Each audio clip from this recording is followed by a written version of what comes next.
Good morning. We will start capital formation. Now first, in last video I told you how to form capital. At home, suppose you have a piggy bank, you are dropping coin in that one, maybe 1 rupee, 2 rupee, 5 rupee, 10 rupee coin, and that is a meager amount for you. But the amount when your piggy bank will be full and you will be taking out from it, that time you will see it is a good amount.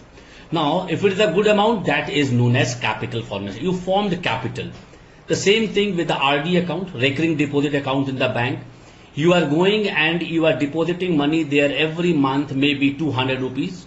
So you can understand 200 when you are giving for maybe 1 year, then 2400 rupees. With interest, you will be getting 2600. So that is a good capital.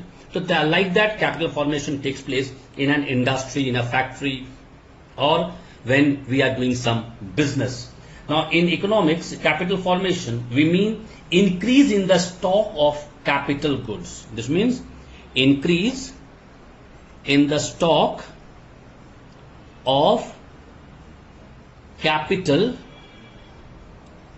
goods. This means you have to increase the capital goods stock.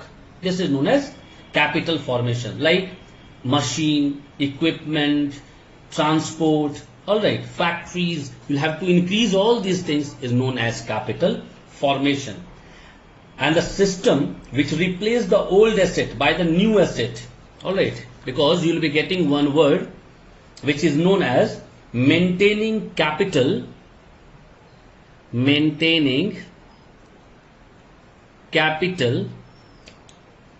intact. It is also known as replacement investment.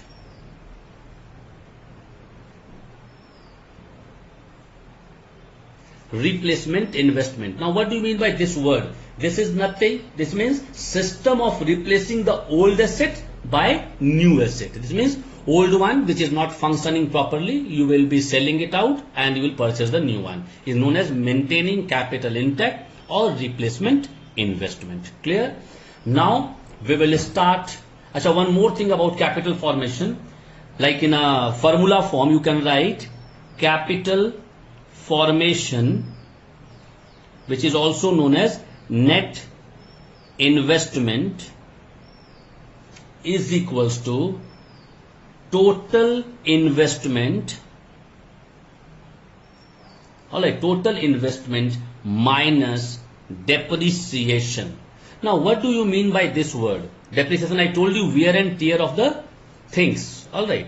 Now whatever depreciation took place and what was the investment, you subtract it, you will be getting capital formation. Now move on to the next topic, which is known as entrepreneur. Clear?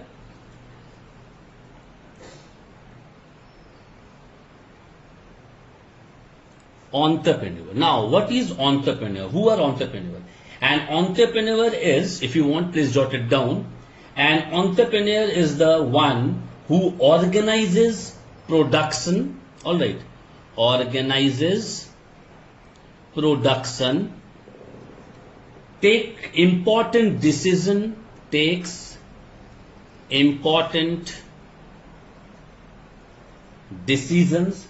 After that, hires or purchase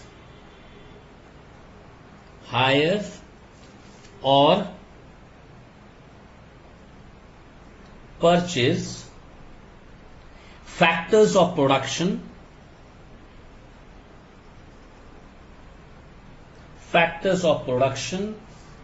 and the last one, and bears risk. Now so many words are there for entrepreneur. Let me explain one by one.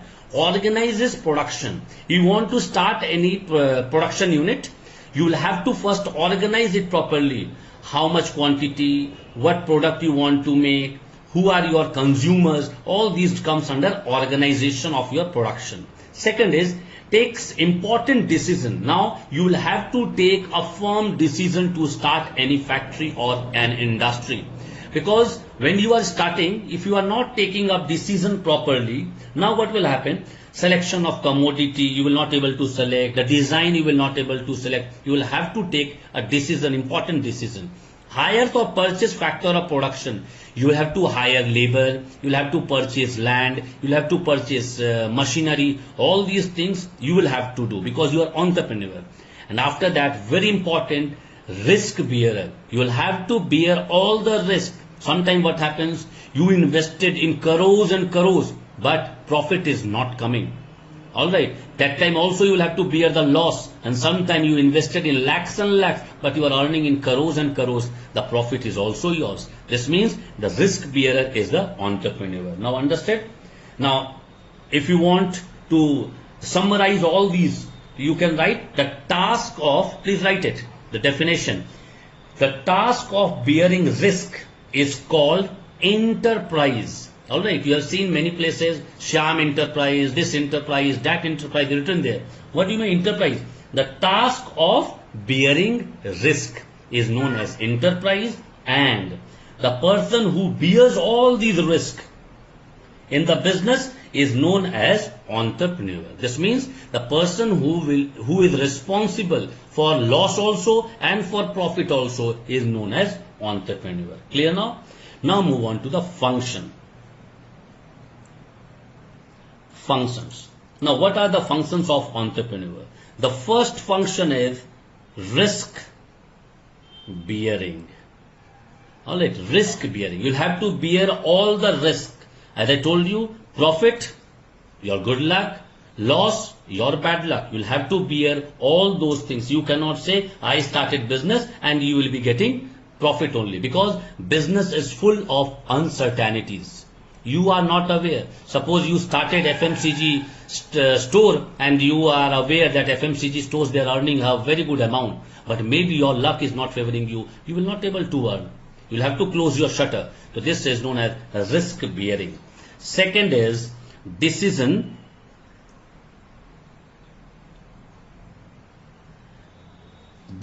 making functions. Now, what do you mean decision making functions? You should have ability to take decision. You should have potential, the capability to take decision. Now you say, so what decision to take? Like which commodity you want to select to produce? First one. Second, what design you want to give? What quality of product you want to use? Where you want to set up your plant or the factory or your industry? Alright, what will be your scale of production? Alright, large scale or small scale? Which technique you will follow? Maybe labor intensive or capital intensive? You will have to see everything. All this decision you will have to take. Clear? Now, third one. Third is coordination and supervision. Coordination and supervision. Now, an entrepreneur not only bring all the factors means land, labor and capital of the production together.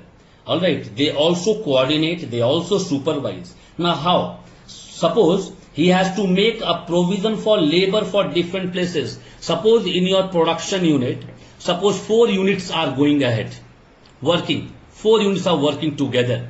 Now you will have to see which labor is fit for which unit you will have to select. Second, you will have to purchase machine, tools, raw materials, etc. to start production. This also you will have to coordinate and you will have to bring it to the firm.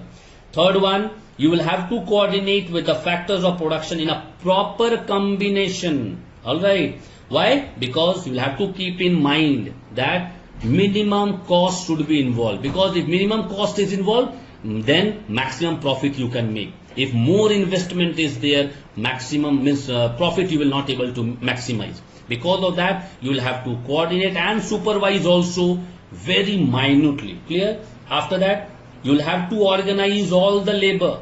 Alright, because different workers are given different job.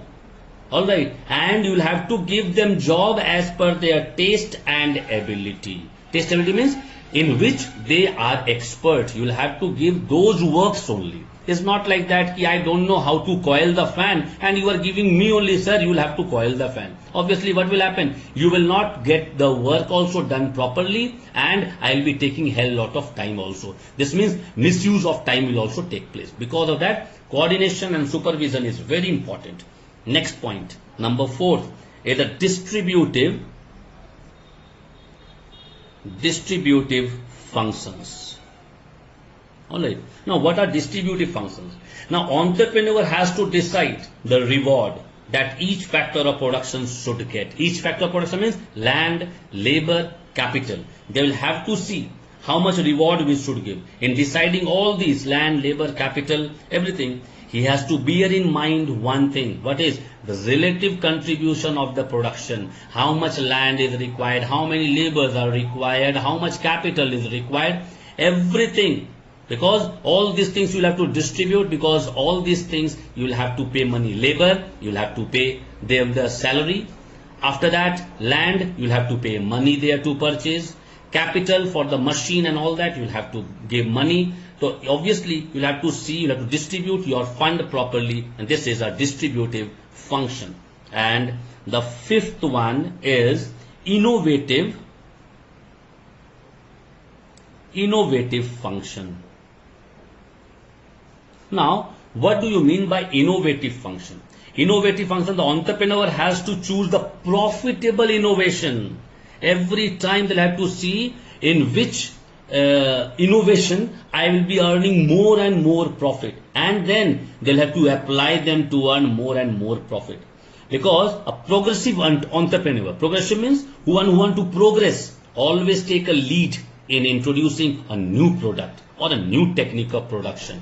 Because if in this production I am spending maybe 1 lakh per month, I will adopt some other technology where I will invest only 50,000. This means 50,000 is my solid profit, because I saved 50,000 rupees. Clear? All these things is known as innovative function, or the idea which the entrepreneur brings. Clear? Now we will start role of entrepreneur. Role of entrepreneur in economic development. Very important. Alright, for our nation, what is the role? Because our Prime Minister, Mr. Narendra Modi, every time he used to say, become entrepreneur, start your own business. Why? Only for the economic development. If more and more people will become entrepreneur, more and more development will take place. Clear? And for that only he asks every time he asks, whenever he will come in the media or he will face the media, you will see his first line that we want to be, India will have to become self-sufficient for everything. No need to ask other nation to send the commodity to our nation. No need of importing. Better we should export. We should send goods from India to abroad country. We should not depend on them that they will send and then we will utilize. But today it is happening.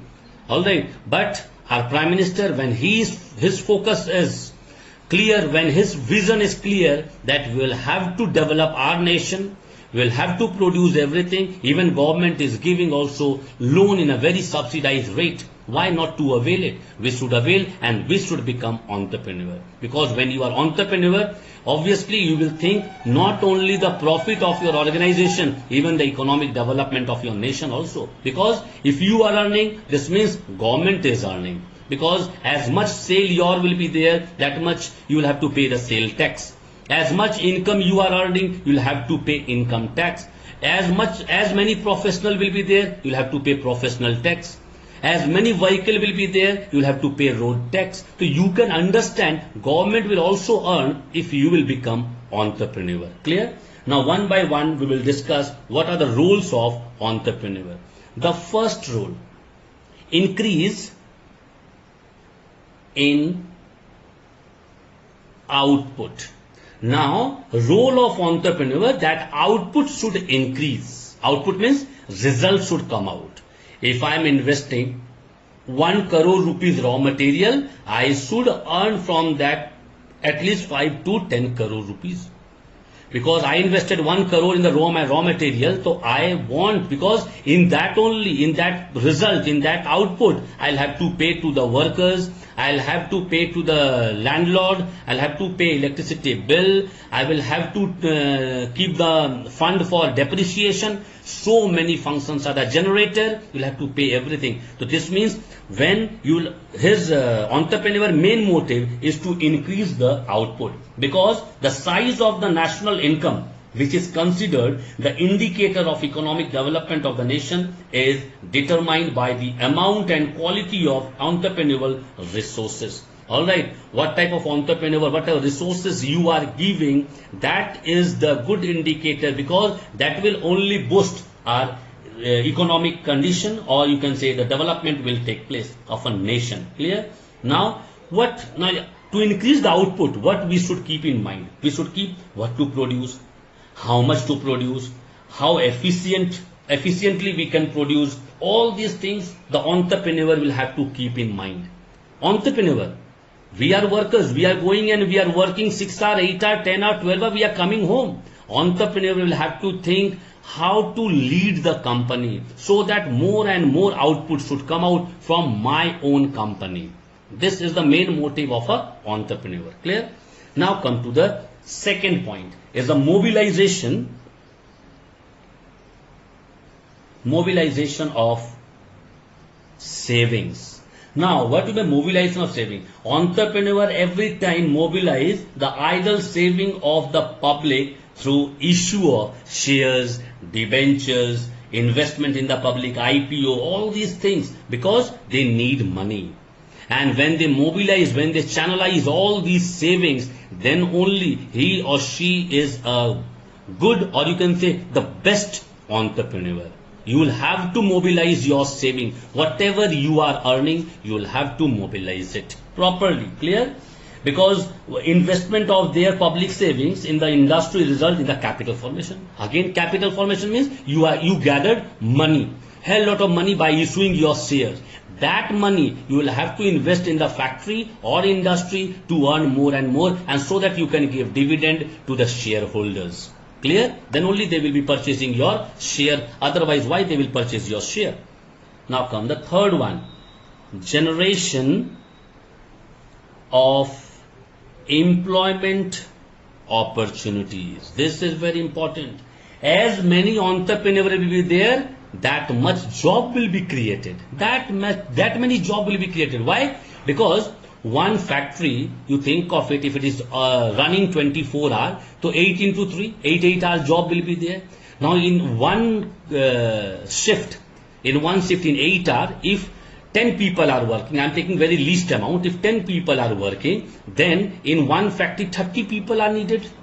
Workers are needed. This means they generate employment also. For that only, you should become the job giver, not the job seeker. This is very important line. Please understand it. You should give job to the people. You should not ask every time for the job. I need job, I need job. That you should not think. You should think, I will give job to other people. Clear? Now the fourth point, balanced regional development. Now, what do you have balanced regional development? Now, when industry people, when they come in our country to start their own business, government first give not SEZ land. SEZ land means SEZ. SEZ land means special economic zone. That government will never give first.